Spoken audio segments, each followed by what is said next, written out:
In '05, Al Gore released The Inconvenient Truth. Folks remember that? And it kind of seemed like this moment in which you were finally going to have some action. So you had, obviously, former Vice President Al Gore coming out. He had a PowerPoint presentation. I mean, people know that when you put something on PowerPoint, it gets done.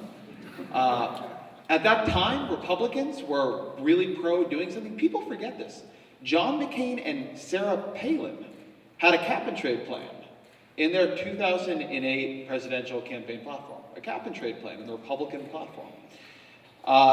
There were plans going around in the Senate. There were international agreements being reached. It seemed like we were on the cusp of doing something. And then the guy who won the '08 election, his big idea was a cap-and-trade plan. I mean, back then, the sort of wonks covering Barack Obama, the conventional wisdom on him, I think it was correct, was that he cared a whole lot more about climate change than he did about healthcare. So it seemed real good. And then a year went by, and then a couple years went by, and now almost a decade has gone by, and an inconvenient truth has turned into a god-awful, horrifying, terrible reality. There is not a whole lot happening. And the reason I'd say there isn't is that if you were a very kind of like an odd sort of political science inflected supervillain, and you wanted to create a particular issue that would lay bare the dysfunctions and the weaknesses and the fragility points in the American system of governance, this is basically what you do. You would begin with an issue where the costs are very long-term, right? So it's a slow-moving catastrophe instead of an urgent one, instead of an instant one. You would begin with an issue where the people who would be helped often are in other countries. So where you have to go and say it's very important that we don't make it so all of Bangladesh is underwater, to a country that is often like, wait, where's Bangladesh? You would begin with an issue where the particular way you fix it is by passing a tax, which is something that our political system is particularly irrational about.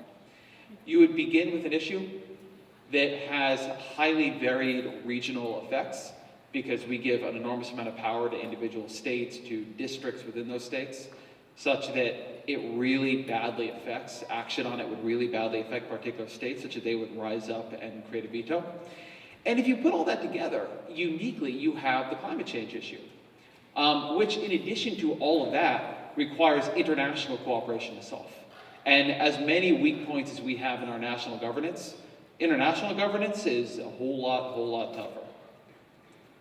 So this is, I would submit, a really particularly tough issue for American politics and to some degree for global politics to deal with.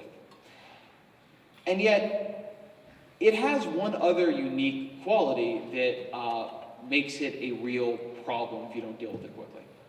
And that is, you guys have probably all seen, because we love putting them on Wonkblog, people love putting them in politics, Paul Ryan puts it up all the time.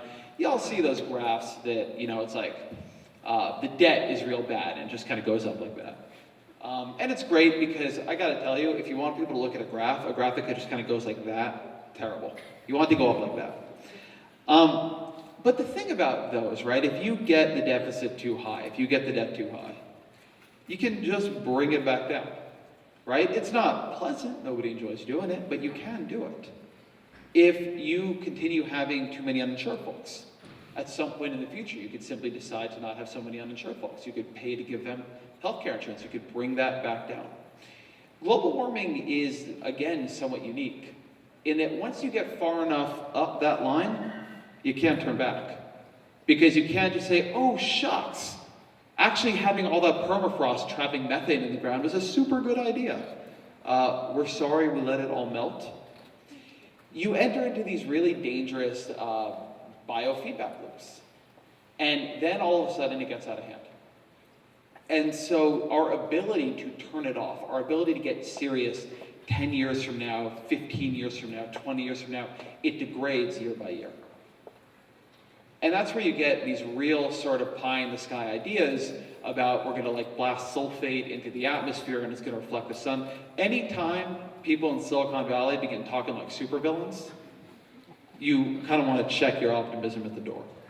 So you have this issue that is particularly difficult for the political system, that is particularly challenging because it is actually reliant on the earth. And if you get it wrong, you may not be able to go back and get it right later. And if you then have to adapt, you actually don't know how you're going to adapt, because it's a real unfortunate fact that we only have one of these things we're standing on here. And all of that is climate change. And at the moment, not a whole lot is happening on it. And so the question we're posing tonight is whether or not we actually still have time. Whether or not we have time and some politically plausible path to actually undo the damage we're seeing done. Because as we mentioned, we're going to hit what we said was unacceptable a couple years ago. When Al Gore talked about the inconvenient truth, the measures he put out, the kind of doomsday measure, we've already passed it. 400 parts per million in the atmosphere, it's done. So we've already gone past what back in 2005 we were calling unacceptable. We're now going to go past what we began calling unacceptable more recently, the 2-degree limit. Right now, if you look at the models, we're going up to 4 degrees, and we're talking Celsius. These aren't just crummy American degrees, Fahrenheit degrees. This is Celsius, guys. A big problem we have when we talk about this is we think about it on a human scale, right? 4 degrees Celsius is a lot, but it's a difference between shorts weather and sweater weather. To the planet, between 4 and 7 degrees Celsius is a difference between now and the Ice Age.